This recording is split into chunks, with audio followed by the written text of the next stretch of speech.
Catholic political philosophy.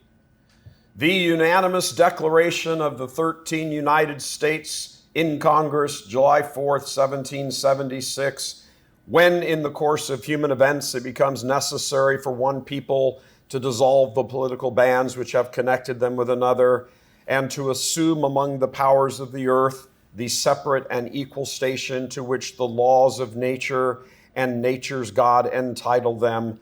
A decent respect to the opinions of mankind requires that they should declare the causes which impel them to the separation.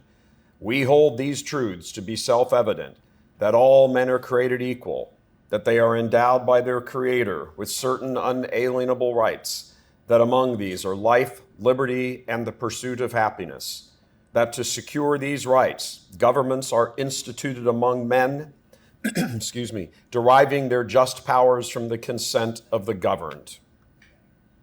Moving down to the very bottom, and for the support of this declaration, with a firm reliance on the protection of the divine providence, we mutually pledge to each other our lives, our fortunes, and our sacred honor. Imbued with Catholic philosophy, yes or no?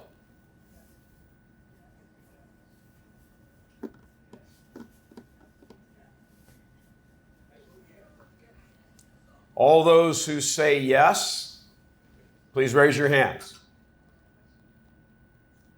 All those who say no, please raise your hands. Don't be cowards just because a bunch of people put their hands up.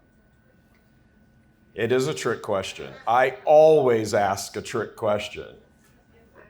It's yes and no. So let's begin with the yes. Right there in the opening line, the laws of nature and nature's God. That is natural law.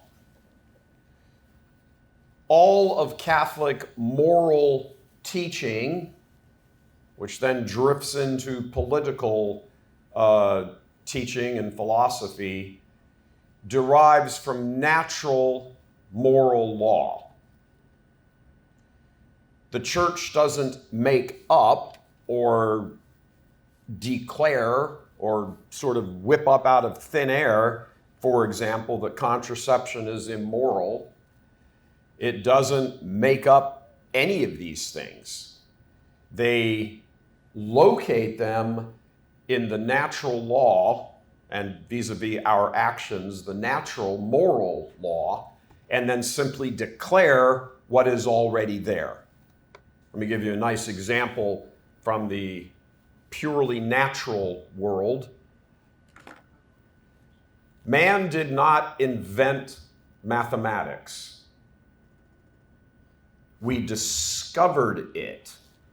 The mathematical rules and laws that we use and turn into algebra and calculus and addition, subtraction, multiplication, division, all of those things, those pre-exist man.